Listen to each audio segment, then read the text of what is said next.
तमृतम प्रथम खंड पंचम अध्याय। इसमें श्रवण कर रहे हैं कि नारद जी पहुंचे हैं द्वारका और द्वारका में प्रवेश करते दंडवत प्रणाम करते हुए आगे बढ़े और पहुंचे कहाँ पहुंचे हैं? राजसभा में। और दूर से दर्शन किया सुधर्म सभा का। उस सभा में सभी द्वारका के जो वीर पुरुष थे, सभासद थे, कर्मानुसार बैठे हुए थे आनंद पूर्वक। और क्या चल रहा था? दिव्याति दिव्य संगीत इत्यादि परमोत्सव सेव्यमानान् विजेत्रोक्त्या स्तूयमानान् च बन्दिभिः। और उस सभा में दिव्य से भी अति दिव्य संगीत चल रहा था, नृत्य आदि का हो रहा था, संगीत नृत्य का महोत्सव हो रहा था।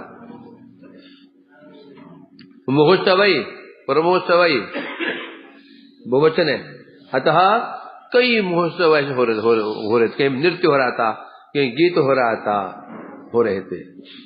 और बंदी भी सेव्यमानान विचित्र उक्ता स्तुयमानान। और जो बंदी लोग जैसे दास लोग थे, विचित्र विचित्र वचनों के द्वारा स्तुयमानान उन यादवों की स्तुति कर रहे थे। अब दिव्य शब्द और दो शब्द, दिव्य अति दिव्य। दिव्य का अर्थ है जो आनंद स्वर्ग में है। अति दिव्य का अर्थ है जो स्वर्ग से अतीत वैकुंठ लोक में स्थित है। उस सभा में ऐसा आनंद हो रहा था, आनंद की वर्षा हो रही थी, जो ना तो स्वर्ग में है ना वैकुंठ में है। स्वर्ग से बढ़कर, वैकुंठ से बढ़कर के वहां पर वो महोत्सव हो रहा था। है? आदि शब्द से नृत्य हो रहा था, संगीत हो रहा था। आदि शब्द से वहां पर क्या अभिनय आदि भी हो रहा था, अर्थात वाद्य बज रहे थे, अभिनय भी हो रहा था। अभिनय किसे कहते हैं? गीतों के अनुसार कुछ नर्तक ऐसे थे जो अभिनय भी कर रहे थे उन गीतों के अनुसार। इस प्रकार से उस सभा में अनेक महोत्सव, कहीं नृत्य हो रहा है, कीर्तन हो रहा है, कहीं पर वो अभिनय हो रहा है, आदि आदि। और जितनी रिद्धियां थी, सिद्धियां थी, रिद्धियां सिद्धियां उस सभा में मूर्तिमान रूप में दासी जैसी सेवा कर रही थी।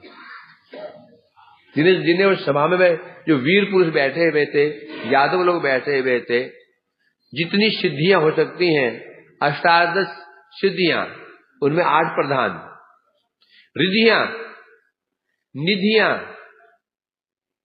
सब उस सभा में उपस्थित होकर के उन यादवों की सेवा कर रहे थे। अन्योन्यम चित्त नर्मोक्ति केली भी हसतो मुदा सूर्यमाक्रामत स्वाभि परबाभि माधुरी मयान। अन्यम चित्त नर्मोक्ति, आपस में यादव लोग हास परिहास कर रहे थे। हास परिहास करते हुए, हसतो मुदा, हास परिहास करते हुए आनंद मग्न होकर के हंस रहे थे। उनकी शोभा कैसी थी? सूर्यमाक्रामत स्वाभि परबाभि। उनकी जो प्रभा थी, उन यादवों की अंग कांति थी, सूर्यम आक्रामत, सूर्य की कांति को भी परास्त करने वाली थी। उनकी जो अंग कांति थी, सूर्य की जो कांति, उसको भी पराभूत कर रही थी।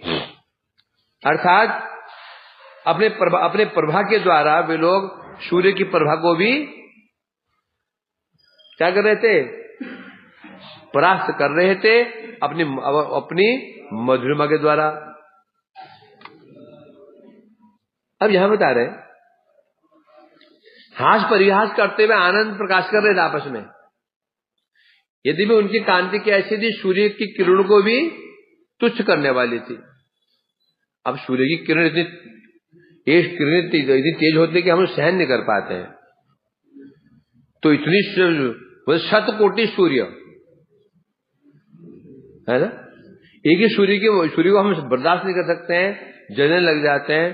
तो सैकड़ों सूर्य जब चमकेंगे तो हाथों तो अवस्था खराब हो जाएगी देखने वाले की। होगी नहीं होगी? नहीं होगी। ऊपर दिन में जाना 12 बजे सूर्य को देखना कि तुम्हें क्या दिखता है, आंखें अंधी हो जाएंगी। एक ही सूर्य की प्रभा को हम देख नहीं पाते हैं, और सूर्य में ताप भी तो होता है। तो यहां तो किस प्रकार से तो जगह जगह देखते हैं ना, कई जगह पर कृष्ण की माधुरी का सूर्य से तो तुलना की गई है ना। हाँ, नहीं उनके अंक जो सूर्य के समान कहा गया ना। नित्यानंदो शोधितो पुष्पवंतो गुणवंत है ना। उसमें कहीं कांति, सूर्य के कांति, अभी सूर्य तो बड़ा प्रखर होता है, तो ये सूर्य से क्यों उपाधि देते हैं इनकी? तो यहां बता रहे हैं सूर्य के समान प्रकाशित होने पर भी उनको कांति कैसी थी, अति मधुर थी। और बुझ कैसे? तो सूर्य जो बताया जाता है, सूर्य प्रखर होता है, प्रखर ताप देने वाला होता है।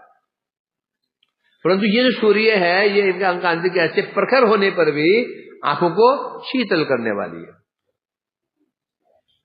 चंद्र जो होता है वो प्रकाश के लिए प्रसिद्ध नहीं है, वो शीतलता के लिए प्रसिद्ध है सूर्य, उसे चंद्र। और सूर्य जो है वो किस लिए प्रसिद्ध है? वो प्रकाश और ताप के लिए प्रसिद्ध है। चंद्रमा में ताप होता है या प्रकाश होता है, वो शीतल के प्रसिद्ध। कोटि चंद्र सुशीतल, हृदय पद कमल कोटि चंद्र सुशीतल कहा है। परंतु सूर्य की क्या विशेषता है? सूर्य प्रकाश और आतप दोनों के लिए प्रसिद्ध हुआ करता है। चाहे पूर्णिमा की रजनी हो, रात्रि हो, पूर्ण चंद्र उदित हो, सब इस पर दिखाई पड़ रहा है। तो भी हम यहाँ खड़े हुए, ये सामने गेट के पास जो खड़ा हुआ है ना, कौन खड़ा हुआ है? पहचान नहीं पाओगे। आकृति तो पहचान भी सकते हो, परंतु तो पहचान नहीं पाओगे व्यक्ति खड़ा कौन है जाएगा नहीं। प्रकाश प्रखर प्रकाश है, आकाश स्वच्छ, दिशाएं स्वच्छ निर्मल है, दूर दूर तक वृक्ष दिखाई पड़ रहे हैं, परंतु सामने कौन खड़ा हुआ है आप पहचान नहीं पाओगे। एक सुई गिर गई, कुछ नहीं देख पाओगे। उसमें यदि खेलो क्रिकेट खेलोगे मैदान में, तो बॉल कहां है पता ही नहीं चलेगा। क्यों? कारण क्या है? चंद्र जो होता है वो प्रकाश के लिए है ही नहीं है, और ना वो ताप के लिए, ताप भी नहीं उसमें, वो शीतल, वो अमृत के लिए है। सूर्य क्या है? चंद्र क्या है? वो जो अमृत की वर्षा होती है, शीतल अमृत, जिसके कारण औषधियों में क्या अमृतत्व आ जाता है। चंद्र इसलिए प्रसिद्ध है। और परंतु ये जो है सूर्य जो आता है, उसमें बता रहे हैं, यहाँ कोई कह दे भाई यादवों के शरीर से कांति निकल लेती, सूर्य को भी प्राप्त करने वाली सूर्य की कांति इतनी प्रखर होती है कि हम उसको देख ही नहीं पाते हैं, आंखें चुंधे जाते हैं। तो नहीं, प्रखर होने पर भी वो जो कांति होगी अति मधुर, आंखों को स्निग्ध करने वाली, क्या होगी? यही देखो ना, जैसे एक सामान्य बल्ब होता है, मतलब जो बल्ब होते थे, एक एलईडी होता है। जो सामान्य बल्ब 60 वाट के बल्ब की ओर हम देख सकते हैं क्या? और यदि एलईडी हो तो आंखें इतनी चुंधियाती नहीं है। जो एलईडी बल्ब होते हैं वो शीतल होते हैं, वो गर्मी नहीं करते हैं। एक कमरे में 60 वाट का बल्ब लगा दो, 100 वाट का बल्ब लगा दो, कमरा गर्म हो जाता है। और ये लगा दो एलईडी जो शीतल, यहां भी सही। उसी प्रकार से यादवों की कंक कांति कैसी है? सूर्यम आक्रामत, सूर्य की कांति को आक्रामक करने वाली है, प्रभुत करने वाली है, परंतु कैसी है? मधुरिमयान, मधुरी, परम मधुर, स्निग्ध है। इसलिए किसी को भी चक्षु पीड़ा नहीं हो रही थी। हम सूर्य को देखते हैं, आंखों में पीड़ा हो जाती है, आंखें जलने लग जाती हैं, आंसू आ जाते हैं, परंतु इन यादवों का दर्शन करके आंखें स्निग्ध ठंडी हो रही थी। चंद्र को देखो तो आंखें ठंडी हो जाती है। आज चंद्र को देखोगे, चंद्र को देखोगे, पूर्णिमा चंद्र को देखो, आंखें सुशीतल हो जाती, देखते रहो 10 मिनट देखो, आप आंखों में कोई पीड़ा होगी ही नहीं, बल्कि आंखें और भी शीतल हो जाती है। तो इसलिए कह रहे हैं यहां पर, क्योंकि उनकी अंग कांति मधुर होने से सबको उल्लसित कर रही थी। अंग कांति यहां जो सूर्य का यहां पर उदाहरण क्यों दिया? इतनी दिव्य अंग कांति थी, परंतु होने पर भी विशेषता थी। नानाविध महादिव्य भूषण विचित्रतान काशिष्ट प्रवयोसु अप्येषु नवयौवनाम आपितान श्री कृष्ण बदाम भोज सुधा मित्रतान वीक्षण सा।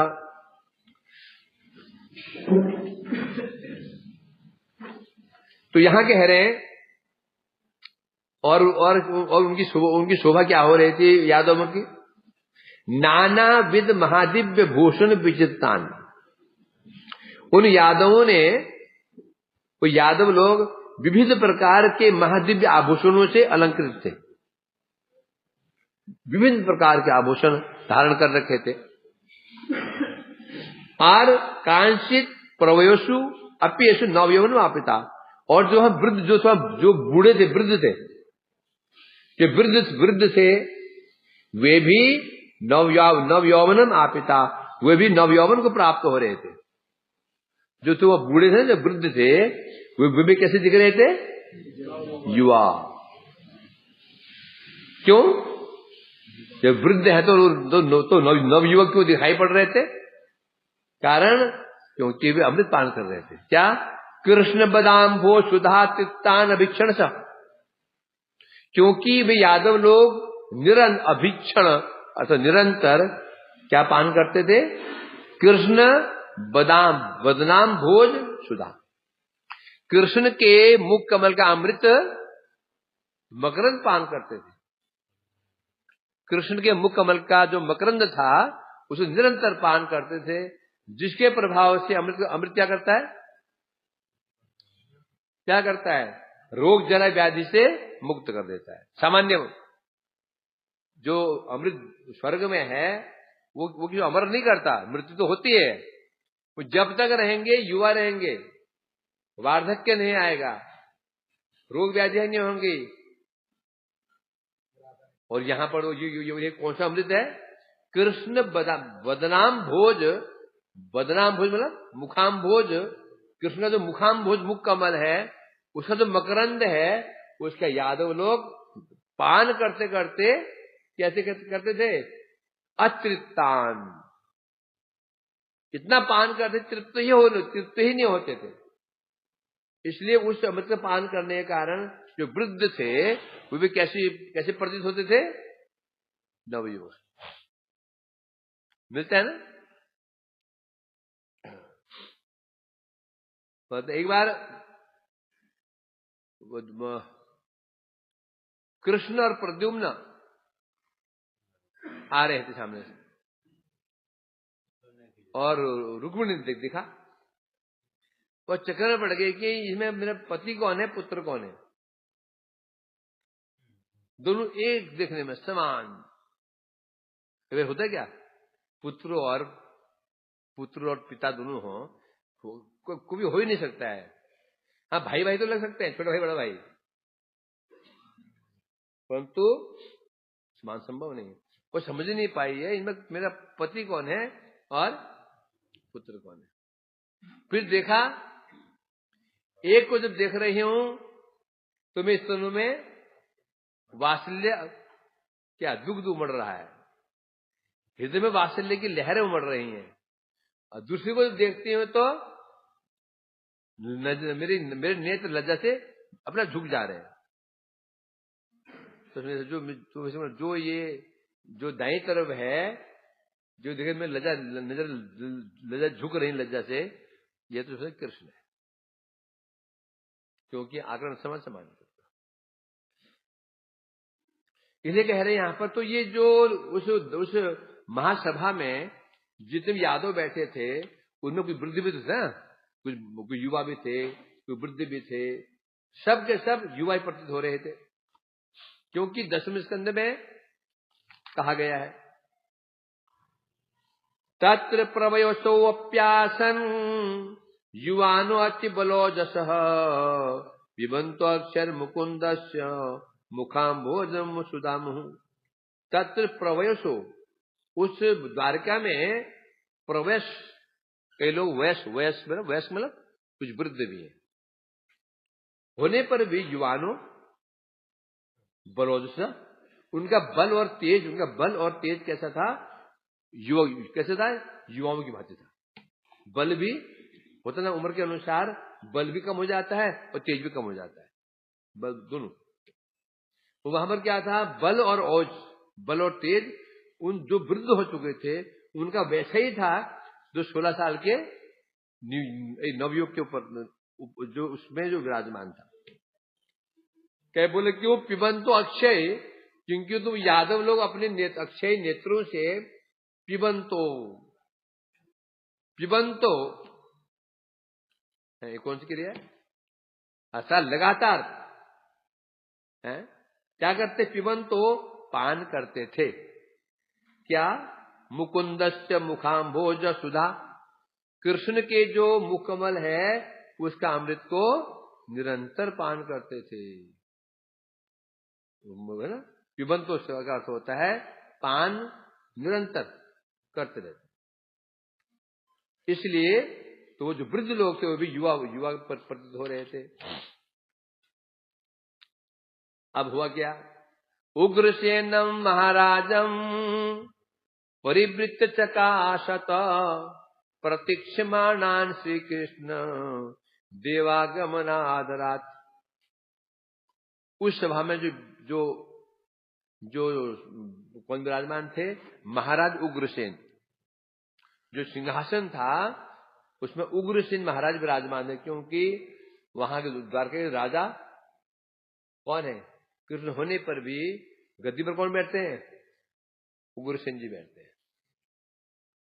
तो महाराजम उग्रसेन परिवृत्त चकाशत, उस समय महाराज उग्रसेन के चारों ओर, परिवृत्त चारों ओर है, वो जो यादव लोग उनको घेरे हुए थे और वो बैठे हुए थे, और बैठ करके प्रतीक्षमाणा कृष्ण देवा आगम आदरात, और आदर पूर्वक कृष्ण के शुभागमन की प्रतीक्षा कर रहे थे। तो जब कृष्ण आएंगे उसके पश्चात ही सभा प्रारंभ होगी। सभा में सभाएं क्यों लगती हैं? यहाँ तो मनोरंजन के लिए लगती हैं, यहाँ कुछ विशेष निर्णय लेने पड़ते हैं, तो किसी आदेश उसके लिए सभाएं लगती हैं। तो यदि भी उग्रसेन महाराज होने पर भी राजकाज चलता था कृष्ण के परामर्श। इसलिए कह रहे हैं यहाँ पर उग्रसेन विराजमान थे सिंहासन में। कैसे विराजमान थे? हैं? श्वेत छत्र, श्वेत चामर आदि के साथ, उनके शीश पर श्वेत छत्र धारण कराया हुआ था, और श्वेत चामर से उनको व्यंजन किया जा रहा था। जिसे महाराज के लक्षण क्या है? जो राजा होते हैं लक्षण क्या होते हैं? राजा का लक्षण होता है ऊपर श्वेत जो छत्र होना चाहिए, चामर के द्वारा उनको व्यंजन करना चाहिए, ये लक्षण है राजा के। तो इन लक्षणों से उग्रसेन महाराज विराजमान थे। यादव चारों ओर उनको घेर करके, चारों ओर से विराजमान होकर के उनकी सेवा कर रहे थे। परंतु अब यहां बता रहे हैं, अब ऐसे ऐश्वर्य से परिसेवित होने पर भी ऐसी सभा थी, वो यादव सभा ऐसी थी, दिव्य सभा थी। ऐसी सभा होने पर भी जितने भी वो यादव लोग थे सभा सभासद थे, उनमें उग्रसेन महाराज भी वो क्या कर रहे थे, कृष्ण के सुभाग, कृष्ण देवागमन, कृष्ण के जो कृष्ण देव हैं, कृष्ण है उनके आगमन की प्रतीक्षा कर रहे थे। कैसे? आदरात, प्रतीक्षा कैसे कैसे कैसे? आदरात, आदरपूर्व प्रतीक्षा कर रहे थे। हैं?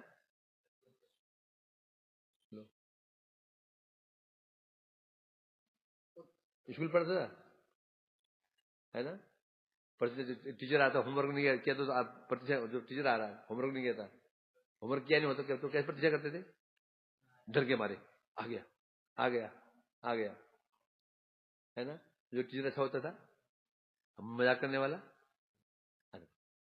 खुश होकर के, आनंद पूर्वक, है जो जो जो जो जो, जो, जो मारने टीचर मारने वाला, चला ना आए अच्छा है, ना आए अच्छा है, टांग टूट जाए अच्छा है कि नहीं, सीढ़ी फिसल जाए अच्छा है?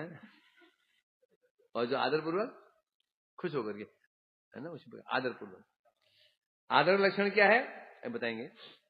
उत्कंठा पूर्वक, उत्कंठा का लक्षण क्या है? उत्कंठा का लक्षण क्या है? व्याकुल लक्षण क्या है? उठ उठ कर देखना, वहां देखना, आए कि नहीं आए, ऐसे देखना, ऐसे देखना, ऐसे देखना, उसे कहते हैं क्या? प्रतीक्षा करना, उत्कंठा पूर्वक प्रतीक्षा करना, है ना? तो इसलिए कह रहे हैं, यहां पर प्रतीक्षा कर रहे थे सभागृह में, उग्रसेन महाराज भी कर रहे थे, यानी कि वो मुझे आराम से सेवा ले रहे थे, ऐसा नहीं, वो भी प्रतीक्षारत है। कैसे? तद अंतपुरवर्तमेक्षा व्यग्र मानस लोचनान तत्कथा कथनासक्तान असंख्यान कोटि कोटि सह। तद अंतपुर वर्तमेक्षा, जो कृष्ण का जो अंतपुर था, एक खबर टूट जाएगा, खेम क्यों, तो उसको अपराध करेंगे मुर्गा के वचनों। अंतपुर वर्तम इच्छा, अंतपुर जहां कृष्ण का राजमहल था, उनका जो के शयन कक्ष था, जो अंतपुर कहते हैं, जहां कृष्ण निवास करते थे, तो जो निवास स्थान था वर्तम, वहां जो रास्ता जाता था, वर्तम ने रास्ता, इच्छा, उस रास्ते की ओर बार बार लोग टकटकी लगाए देखे थे। कृष्ण का जो महल था, वहां से जो रास्ता था, मार्ग था, उसके प्रति लोग टकटकी कैसे बता रहे हैं?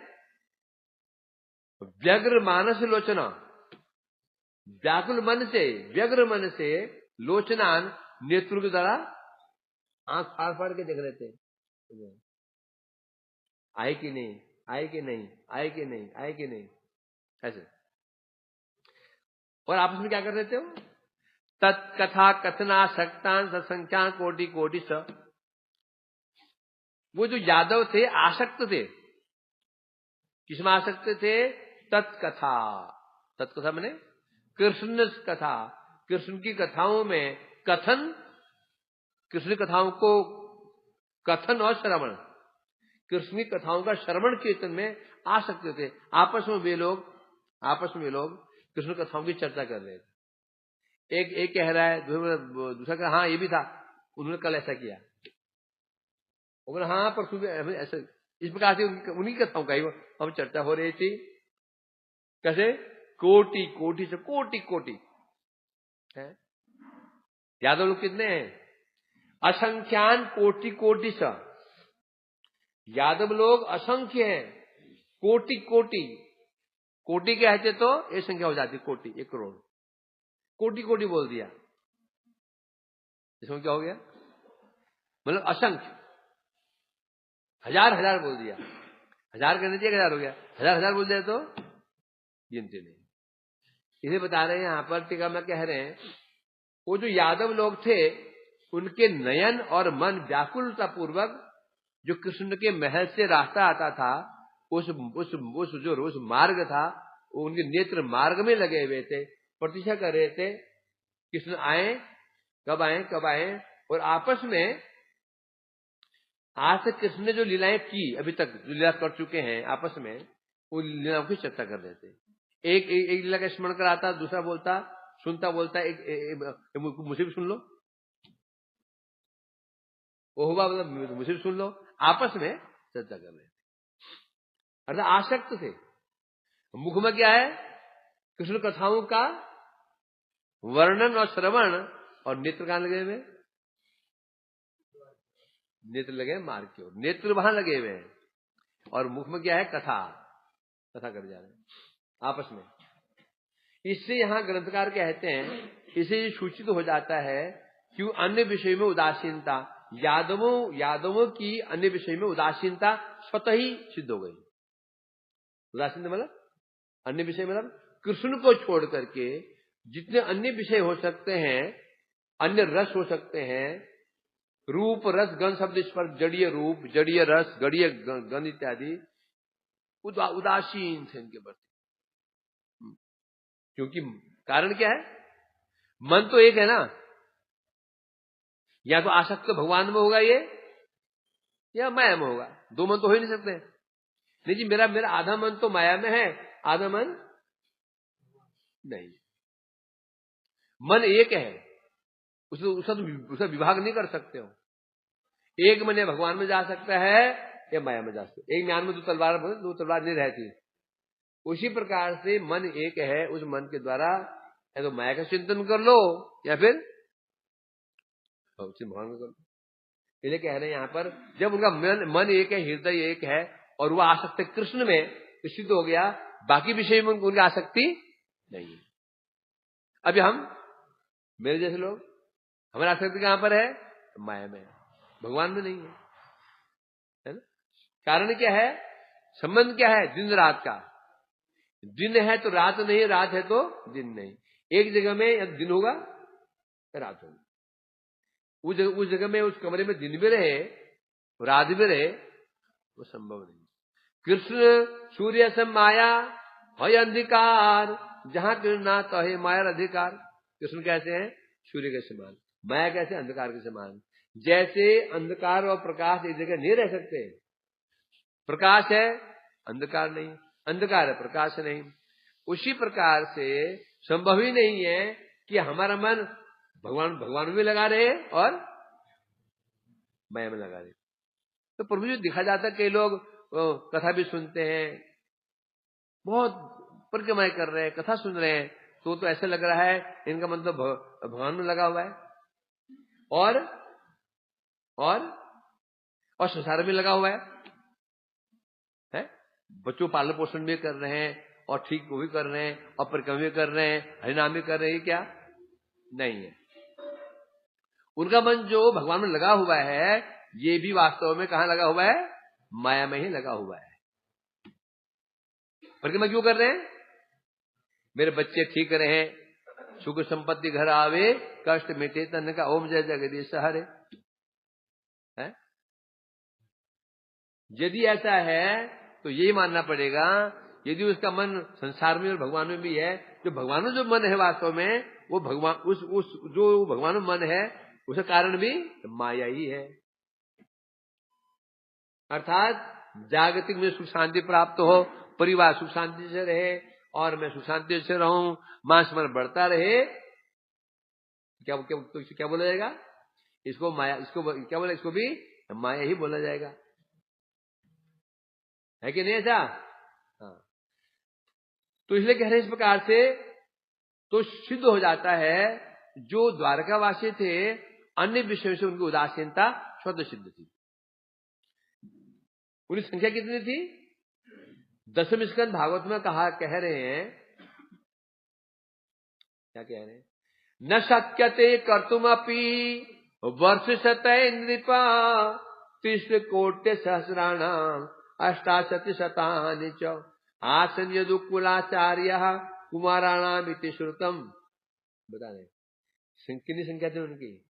यादवों की गिनती करने की शक्ति किसी में नहीं है। हे राजन, सुखदेव जी कह रहे, महाराज परीक्षित जी, वर्ष शतय, सैकड़ों वर्षों तक भी यदि कोई यादवों को गिनता रहे, 1 2 3 4 करते करते, तो न शक्यते, कोई समर्थन नहीं हो सकता। क्यों? हाँ, तीसरे कोट्य सहस्रनाम बता रहे हैं। यदुकुल आचार्य यादव कुल में जो अध्यापक थे, यदुकुल में जो अध्यापक थे कितने थे बता रहे हैं। कहां चला गया? हाँ, कितने अध्यापक थे? बोलते हैं 3,188,000। तीसरे कोट्य सहस्रनाम क्या 30 करोड़ हैं? इतने अध्यापक थे 30 करोड़। हाँ, तीसरा, हाँ क्या बता रहे हैं? 3,188,000।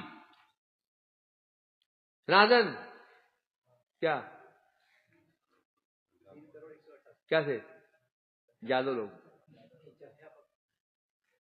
तो जो यादव के बच्चों को पढ़ाने वाले हैं, जो बच्चों को पढ़ाएंगे अध्यापक थे, उसमें 3,188,000 तीसरे कोट्य सहस्रानाम अशास्त्री, अर्थात मतलब क्या हो गया?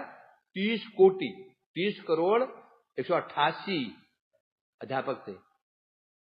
तो सोचो तो छात्र कितने होंगे?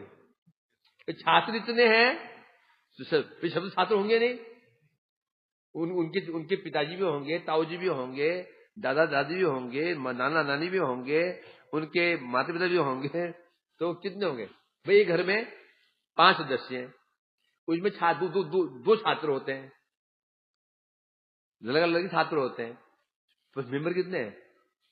5 हैं। ये 5 तो उस घर के हैं, उनके और जो फुफा फूफी है वो।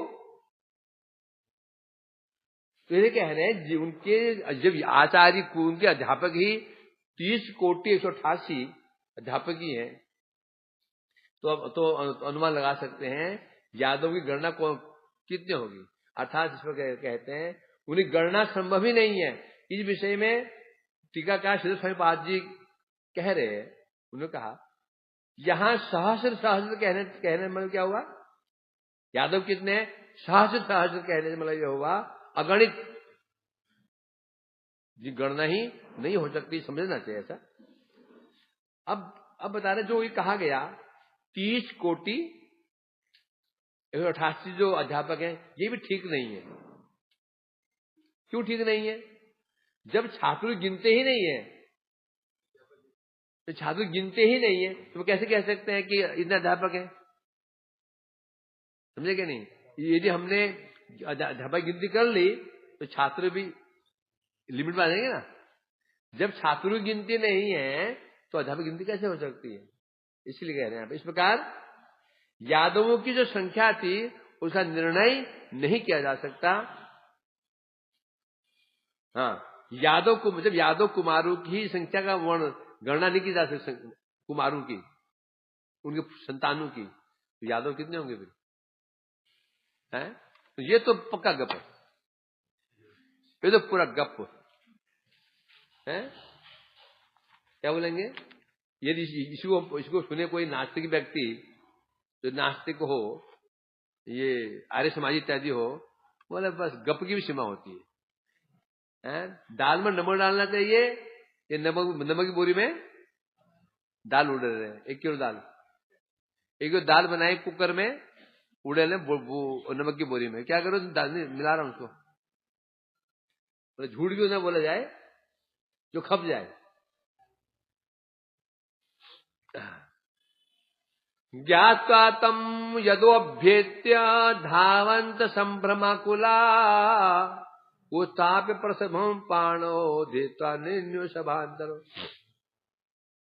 इस प्रकार से यादव सभा का वर्णन किया। यादव लोग आनंद पूर्वक कृष्ण कथाओं का वर्णन श्रवण कीर्तन कर रहे हैं, कृष्ण आगमन की प्रतीक्षा कर रहे हैं। उसी समय द्वारपाल ने जाकर के उग्रसेन जी को समाचार दिया देवर्षि नारद जी का आगमन हुआ है। ज्ञातवातम यादव भेद्य, जैसे ही सुना कि नारद जी का आगमन हुआ है, धावंत संभ्रमा को लहा, सभी यादव लोग उठ खड़े हुए भागे। कैसे? संभ्रमा, संभ्रमा आकुला, ऐश्वर्य बुद्धि से आकुल व्याकुल होकर के भाग रहे, सब भागे। कहां की ओर? द्वार की ओर भागे। उत्ताप्य, और वहां जाकर देखा नारद जी साष्टांग लेटे हुए हैं। नारद साष्टांग लेट करके प्रणाम, साष्टांग लेटे में हाथ जोड़ के साष्टांग, साष्टांग 8 अंगों से, सिर, नाक, भुजा, वक्ष, चरण और घुटने, अष्टांग कहते हैं। प्रणाम कितने होता है? 3, अष्टांग, पंचांग, एकांग। यहां क्या होता है? एकांग हुआ। पंचांग 5, सिर हो गया, हाथ हो गया, घुटने हो गए, पैर 5। अष्टांग 7। इनमें से स्त्रियों के लिए पंचांग या एकांग, पुरुषों के लिए अष्टांग। पुरुष अष्टांग भी कर सकते हैं, पंचांग भी कर सकते हैं, और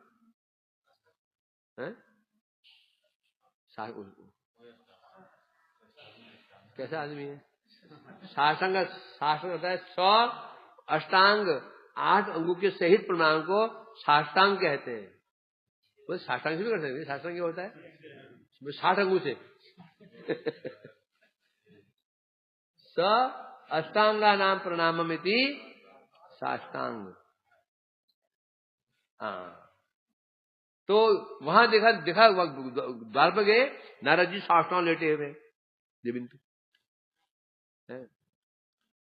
तो अब वहां पहुंचे और जब देखा, उत्थाप्य प्रसवम पाणव, जल्दी से जाकर यादव ने उनको उत्थाप्य आदर पर उठाया, हाथ पर उठाया उनका, उठा करके धृत्वा निन्यु सभांतरम, उनका हाथ पकड़ करके बड़े आदर पूर्वक सब लोग सभा कक्ष में लेकर के आए। ठीक है, कह रहे द्वारपाल के मुख से श्रवण किया नारद जी के आगमन का समाचार श्रवण करके सब लोग दौड़े द्वार की ओर उनका स्वागत करने के लिए। देखा नारद जी पहले ही दंडवत प्रणाम कर लेटे हुए। नहीं सोच रहे हैं हम तो त्यागी हैं, हम क्या है? त्यागी ब्रह्मचारी हैं, वो हम प्रणाम करेंगे, आप ही उतारेंगे। समझे कि नहीं? भक्ति में कोई स्थान नहीं है। ये अंदर भक्ति में, ज्ञान मार्ग में, ज्ञान मार्ग में सन्यासी को बड़ा महत्व होता है। ज्ञानी सन्यासी के बाद कोई फटक नहीं सकता। गृहस्थ बहुत दूर रहते हैं उनसे, उन हिम्मत नहीं, उनके साहस नहीं कि सन्यासी के पास चले जाएं, उनके बगल में बैठ जाए। बैठने बहुत दूर की बात है, सामने खड़े नहीं हो सकते हैं, इतना महत्व है ज्ञान मार्ग में सन्यासियों का। और वैष्णव मार्ग में कोई महत्व नहीं, चले बैठ जाते हैं, क्योंकि वास्तव में वैष्णव सन्यास है ही नहीं है। वैष्णव का एक ही परिचय है, न वो सन्यासी है, न ब्रह्मचारी है, न गृहस्थ है, न ब्रह्मचारी वानप्रस्थ है। उसका एक ही परिचय है, वो वैष्णव है। वैष्णव मार्ग में वैष्णव सन्यासी बने अत्यधिक दीनहीन है। गृहस्थ से अधिक दीन कौन होगा? ब्रह्मचर्य उससे अधिक कर्मचारी, ब्रह्मचर्य, गृहस्थ, वानप्रस्थ। भक्ति मार्ग जितना ऊपर बढ़ेंगे दीनहीन अधिक होगा। और ज्ञान मार्ग में क्या है? जिन ऊपर बढ़ेगा ज्ञानी संप्रदाय में ब्रह्मचर्य अवस्था में क्या?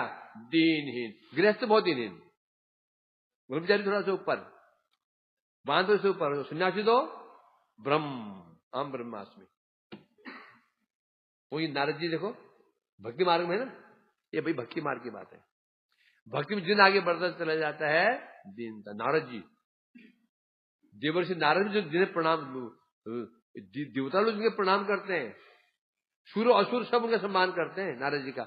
ऐसे ऋषि हैं, सब सम्मान करते हैं। कहीं भी जा सकते हैं, वैकुंठ में कहो, रामलोक में हो, कहीं भी जा सकते हैं। ये सब ऋषि सब लोग नहीं जा सकते हैं। ऋषि नारद ऐसे ऋषि हैं, और ब्रज में जा सकते हैं, वैकुंठ में जा सकते हैं। नियम ये होता है कि एक भक्त एक ही जगह जा सकता है। ये ऐसे हैं, ये सब लोगों में जा सकते हैं। ऐसे नारद जी के दीनहीन देखो, यादवों को, भगवान कृष्ण को नहीं, यादवों को प्रणाम करने ले, साथ में लेट करके। आसान है? ये तभी संभव है भक्ति हृदय में आ जाए। तो भक्ति हृदय में ना आए तो झुक नहीं सकते हैं, आसान नहीं है। तो इसलिए कह रहे हैं उनको दंडोत, उनको उठाया, हाथ पकड़ के उठाया, उनको आदर पूर्वक ले आए, लाकर आसन प्रदान किया। महादिव्यासने दत्तेन उपविष्टम तदिच्छया भूमावेव पुपवेश्याममुं परितः स्वयं आसत। महादिव्यासने दत्तेन उपविष्टम तदिच्छया भूमो एव उपवेश्य अमुम। नारद जी को लाकर के एक उत्तम आसन दिया गया है दत्ती, परंतु नारद जी अपनी इच्छा से, नारद जी बैठे नहीं, स्वेच्छया अपनी इच्छा से जमीन पर बैठ गए, आसन में नहीं बैठे। कहां बैठे?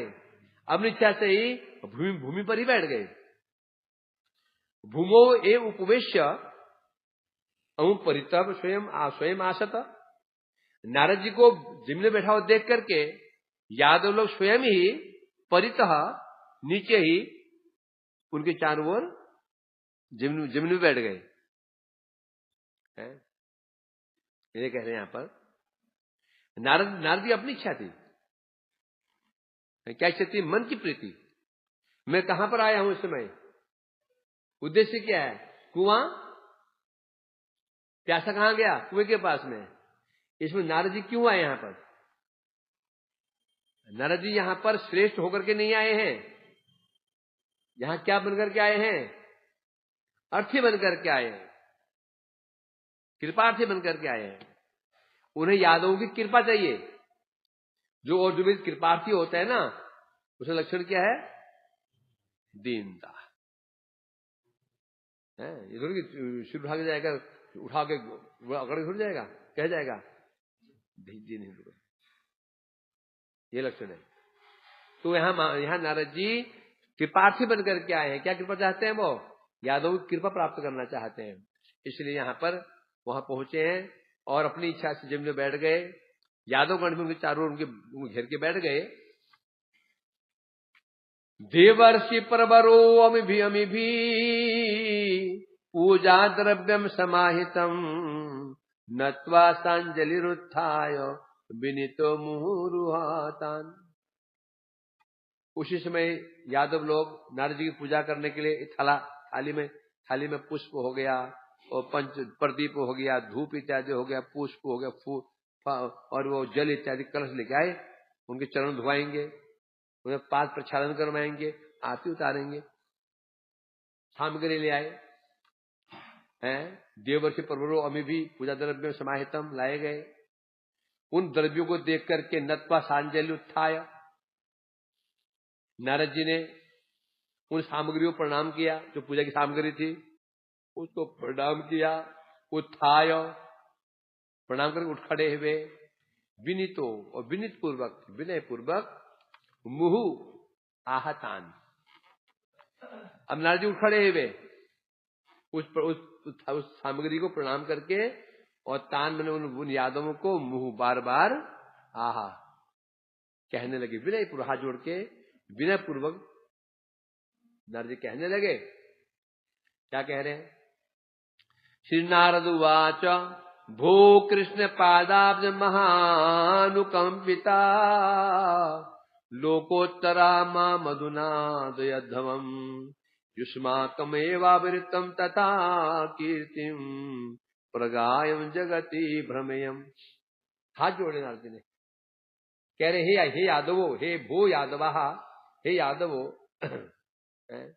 कृष्ण पादाब्ज महा अनुकंप लोकोत्तरा।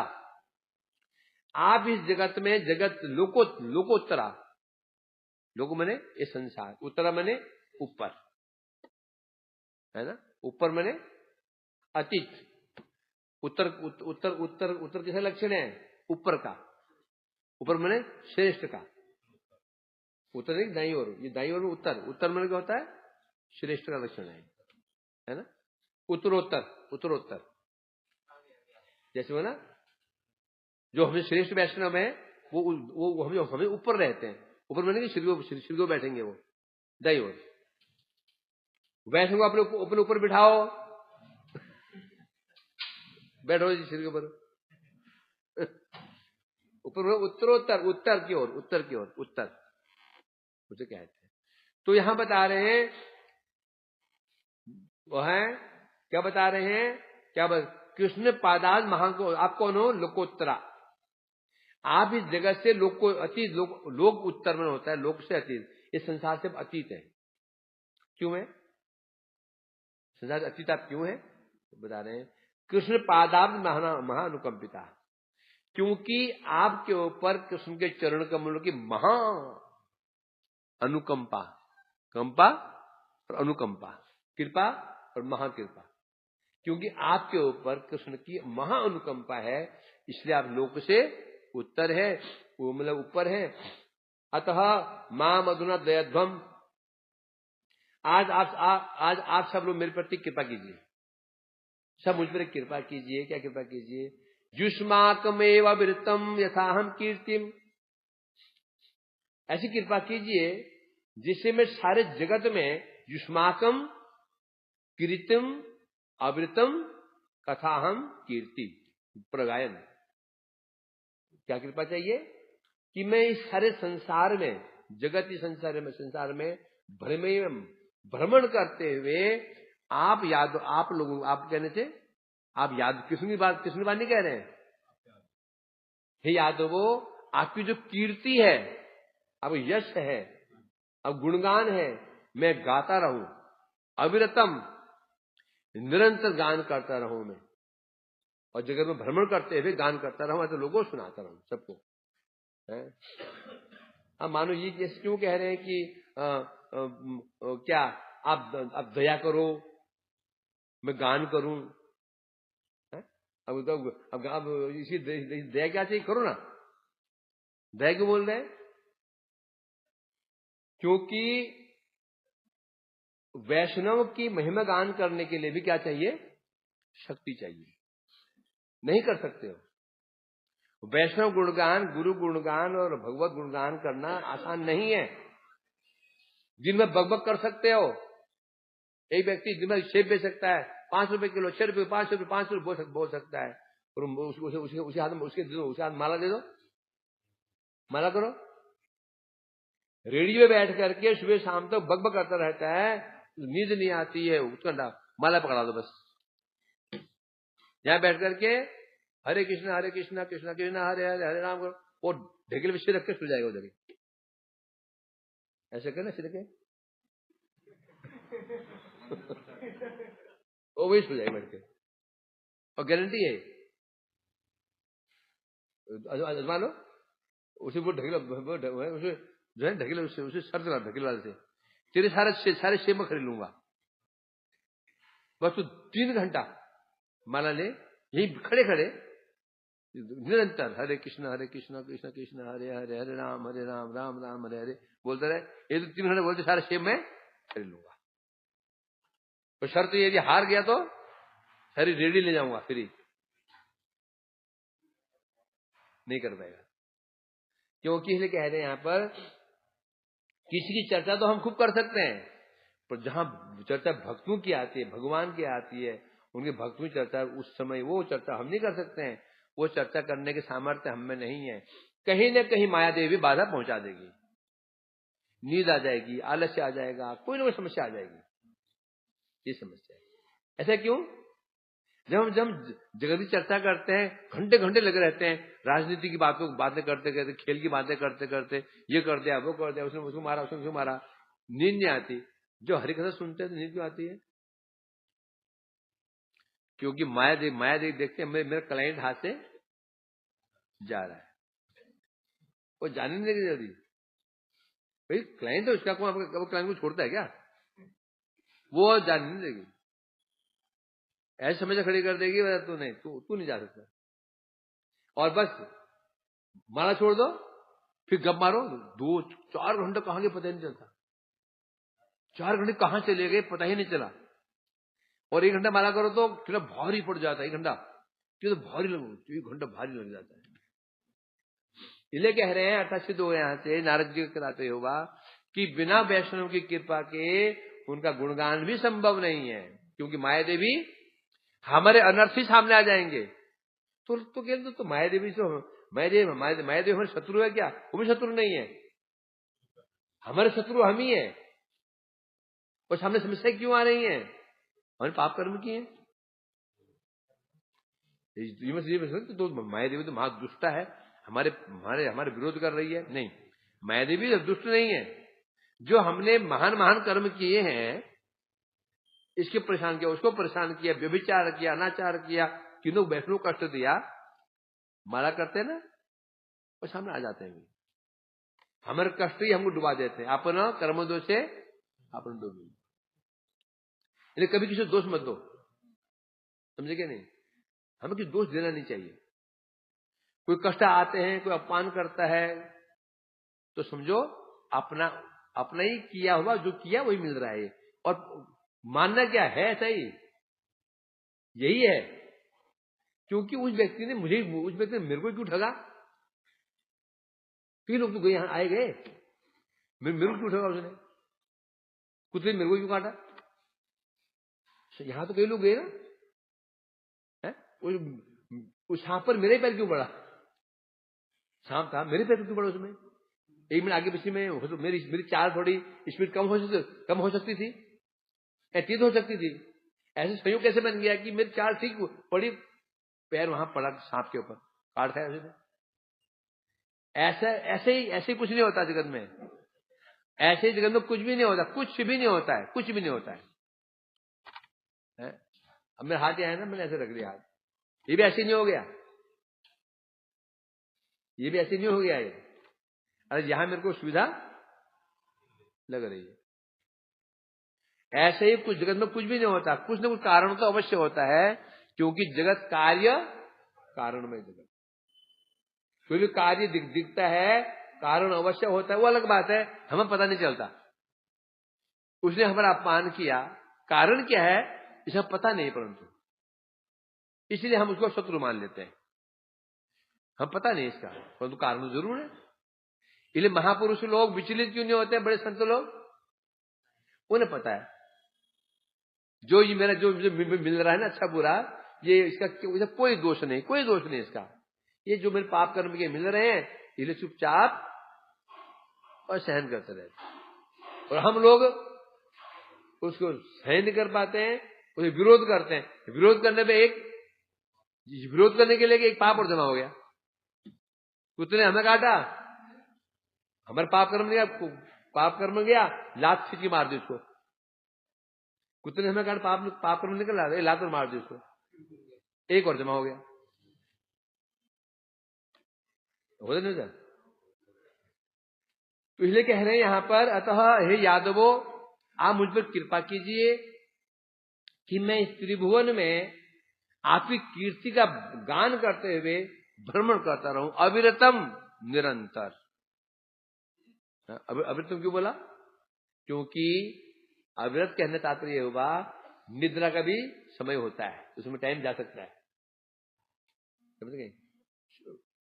हरिदास ठाकुर 24 घंटा भजन करते थे, वो 24 घंटा भजन कैसे करेंगे भाई? उसमें पायखाना में जाते होंगे, लैट्रिन में जाएंगे, शौच में जाएंगे, नहीं जाएंगे? तो खाते भी होंगे, तो 24 घंटा कैसे हो गया? हैं? अर्थात जब आवेश आ जाता है, जो भोजन शयन क्या कर रहे हैं, वो अभ्यास होता है। जो भोजन में कर रहे हैं वो मजे मारने के लिए, भोजन वो टेस्टी नहीं कर रहे हैं। शरीर है, कुछ डालना है इसमें, तो भोजन ना के बराबर होता है। क्यों? उद्देश्य क्या है? भोजन करने से शरीर दुरुस्त रहेगा तो भजन कर पाऊंगा। इसलिए कहते हैं 24 घंटे भजन करता है। उसका सोना भी भजन के लिए, पैखाना भी भजन के लिए, खाना भजन के लिए। पैखाना क्यों जाता है वो? भजन के लिए। लैट्रिन करूंगा तो पेट साफ हो जाएगा, नींद नहीं आएगी, फिर गैस नहीं बनेगा। खाता क्यों है? नहीं खाऊंगा कमजोर पड़ जाऊंगा, साधन भजन नहीं कर पाऊंगा। सोता क्यों है? नहीं सोऊंगा, सिर्फ भारी भारी रहेगा, नाम नहीं कर पाऊंगा। इसलिए कहा 24 घंटा, है ना? ये 24 घंटा हो जाता है, सब कुछ भजन के लिए होता है। इसलिए कह रहे हैं यहां पर, इस नारद जी से वो प्रणाम करते हुए उनसे प्रार्थना कर रहे हैं, आप मुझे कृपा करो, मैं आपका गुणगान कर सकूं उस जगत में भ्रमण करते हुए। अहो अलम श्लाघ्य तमम यदोकुलम प्रकाश वैकुंठ निवासितो अपियत मनुष्य लोको यदनुग्रहादयम विलंग वैकुंडवते विराजते। अब यहाँ पर यदुकुल की महिमा गान कर रहे हैं नारद जी। कल बाकी जो अगला भाग हम कल इसको आगे श्रवण करेंगे। वांछा कल्पतरुभ्यश्च कृपा पावनोष्ण हरे